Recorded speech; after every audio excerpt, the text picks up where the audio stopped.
Family and fellow soldiers, I'm the professor, and this is the moment of truth. Don't know if you heard, but Kamala Harris is black again. Just for a day. Yeah, this time last month she was the nation's first Asian vice president, but it's Juneteenth and now she's black. For the moment.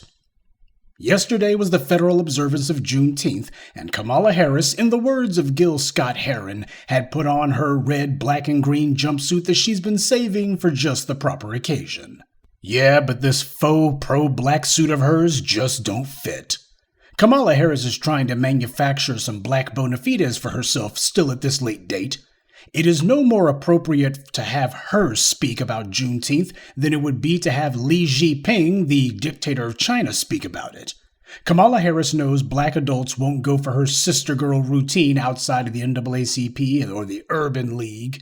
So now she's trying to see if having her picture taken talking to some little black kids will help to soften her tattered image. Spoiler, it won't.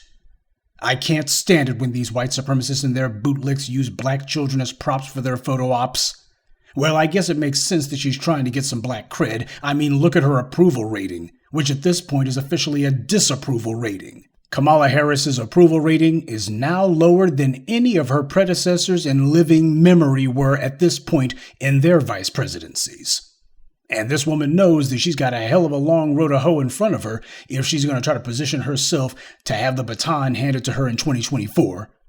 Or if Biden finds himself forced to have to run again, assuming by some miracle that he actually wins, Kamala Harris is already looking at 2028 and thinking, can things be turned around by then? What Kamala is trying to do is the same thing white liberals and conservatives are constantly trying to do. To gain black cred by osmosis.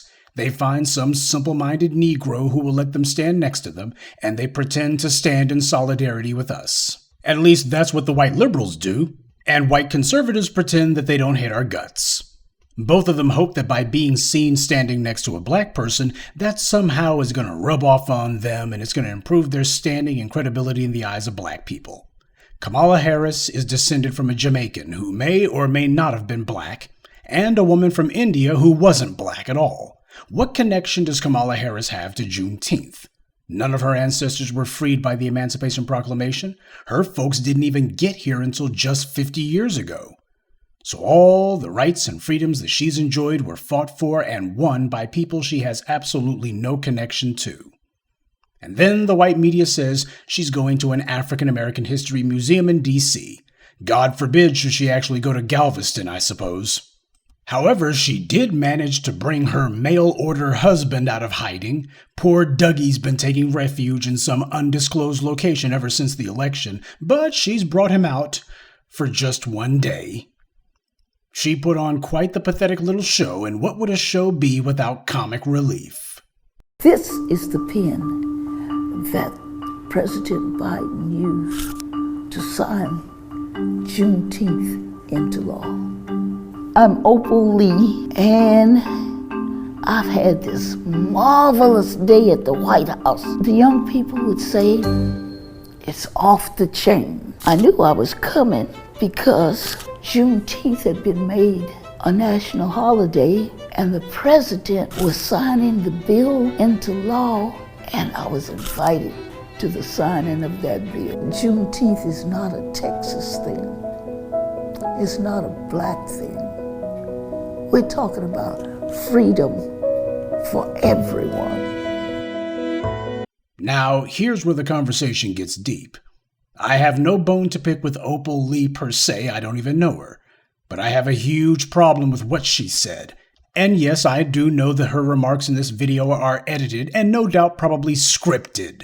This is the pen that President Biden used to sign Juneteenth into law. When she talks about having gotten the pen that Biden used to sign the Juneteenth Holiday Act, you know what that reminds me of? It reminds me of John, I got my butt whooped in Selma, Lewis. He would also frequently talk about how he received one of the pens that LBJ used to sign the 1965 Voting Rights Act. The times may change, but these grateful old Negroes remain exactly the same. Juneteenth is not a Texas thing. is not a black thing. We're talking about freedom for everyone. Juneteenth is a black holiday. Same as St. Patrick's Day is Irish or Cinco de Mayo is Hispanic. It is not for and is not about everyone. Was it white people who were enslaved in Galveston? Was it Asians or Hispanics? Who was it that General Field Order Number 3 was liberating? Who did it apply to? Because apparently it was everyone who was enslaved in Galveston, to hear Opal Lee tell it. She said the people were celebrating, but who were the people who were celebrating? Was it white people who were celebrating the liberation of Galveston? Was it Asians and Hispanics who were celebrating the issuance of Field Order Number 3? Who was celebrating?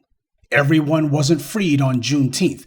Hell, most of the people who are trying to get a day off for Juneteenth, these people, their ancestors weren't even here at the time that the first Juneteenth was commemorated. These people weren't even here in 1865. So she was right. It's not a Texas thing, but it definitely is a black thing. Black people have to stop apologizing for saying that this is about us because they want to make other people feel comfortable. Thinking about other people's comfort, prioritizing other people's comfort over our own, that's why slavery went on for as long as it did. See, the problem is black people know only too well that we've got all kinds of anti-black racists of every stripe, pattern, and spot in this country, and we try to find some way to make it where we know that they object to what they're seeing, anything that benefits black people, anything that magnifies or honors black people. We know that it rubs a whole lot of folks across the spectrum the wrong way. So what we try to do is we try to say, oh no, this is about everyone you see. It's about everyone you see, because we're trying to make anti-black racists feel a little less uncomfortable because they're seeing black people get in the spotlight. By the way, on a side note, there was also some sort of Juneteenth concert that was held on Sunday. It was called Juneteenth, a Global Celebration for Freedom. I'm not making that up. And who do they have headlining this global celebration? People like Billy Porter. Billy Porter identifies primarily as LGBT. I can't remember the last time that he said he was black anything. They also had another woman there. Her name is Janae Aiko.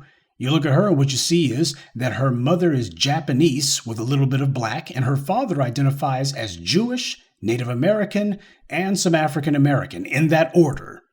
So we've got people there whose entire identity has nothing to do with being FBA/DAS of any sort, and yet these are the guys headlining this thing. So the watering down and amalgamation has already begun. After all, you got some Negroes who are sitting here saying this is a global celebration. It's not a black American celebration. It's a global celebration, which means it's going to be whatever everybody else wants it to be. Which, if history is any guide, it means that it's going to be something that operates in their interests. This constant watering down and amalgamating of our story so that we shoehorn in everyone else, this is done so you can attract white advertisers, white corporations, and white money. To give them a lane where they can say, okay, well, now we figured that you've gone ahead and deracialized this enough. You've watered it down enough. See, this is what NAACP and BET and those dead black publications would do, because they were trying to attract white corporate advertisers. Anytime you hear a black person doing that Kumbaya routine, this is about everyone. It's not just a black thing. That's a Negro who's looking for a white audience. Remember Barack Obama's keynote speech at the 2004 DNC convention? He said, "There is no black America. There is no white America. Only the United States of America." You haven't heard him pull that one out in a long while, have you? Because that particular lie didn't age very well. Though it did serve its purpose for him because it ingratiated him with a certain demographic. And on another related note, I'm not going to say that Juneteenth should be treated like a funeral or anything, but I will say that it's a day to commemorate, not to celebrate. Black people have a very bad track record of letting everything become an excuse for a cookout. Now, I know that's going to rub a lot of folks who are hearing this the wrong way, but it needs to be said. Dr. Claude Anderson said it best. Black folks, every time you look up, we're always having some sort of illicit relationship with the ball. Either we're bouncing a ball, hitting a ball, catching a ball, or having a ball. But I digress. And as for Opal, I'm sure there's a few people listening to this who don't like what I'm saying. They probably think very highly of her, and that's fine. But that doesn't mean we're not going to call out what she's doing. Because this kind of stuff that she's doing, this is not harmless. This is not some victimless crime. Biden has time to invite Opal Lee to the White House so they can talk about a holiday that's going to give Biden and his buddies a paid day off. But he has yet to get around to inviting Ice Cube to the White House. I guess it's because what Ice Cube wants to talk about is something Jim Crow Joe is determined not to do. Whenever these other groups have holidays or days of special note, they make it clear that it's about them. They believe in magnifying their own place on the stage. They believe in enforcing cultural propriety.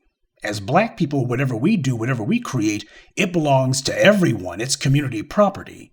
And then people turn around later and say Black people didn't create anything. Or whatever we created, well, everybody else was involved in that, you see.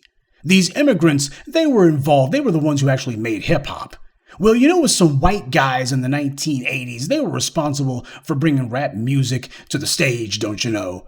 Oh, and it was white people who were actually responsible for jazz. Everything that we do, we keep having people bogarting it and elbowing us out of the way and saying it was all about them. And the reason that they're able to do that is Black people are constantly running around saying, oh, it's not a Black thing.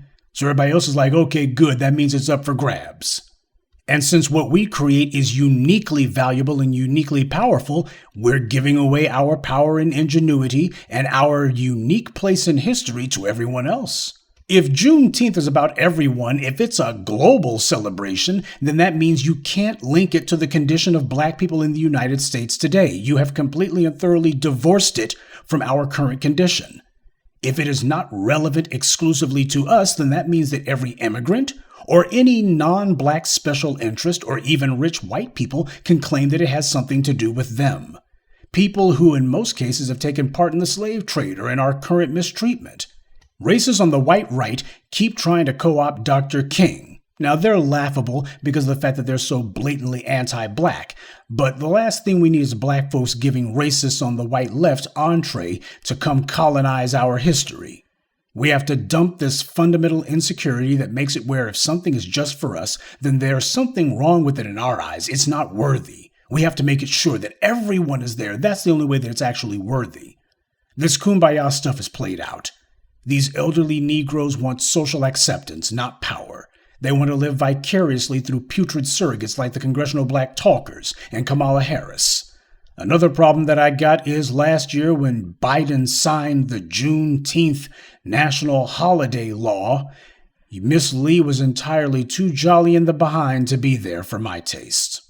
Kamala Harris had her filthy paws on this woman, and Negro Jim Clyburn was wondering if she would attend his next fish fry. We have got to speak up whenever we see these Black people letting themselves be willing props for the people who are oppressing us. Juneteenth is part of our Black cultural and historical legacy. Full stop.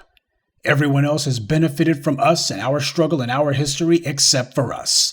And it's past time that we started making that clear.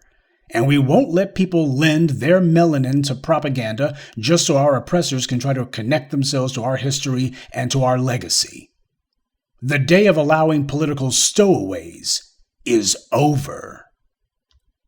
Good day, and be one. I'd like to take a moment to mention some of our contributors. Sakina Collins, Elbert Sanders, B, Maurice Soul, and Radia Bay. Salute to them and thank you to everyone for listening, liking, and sharing this message. Black empowerment only exists because of you.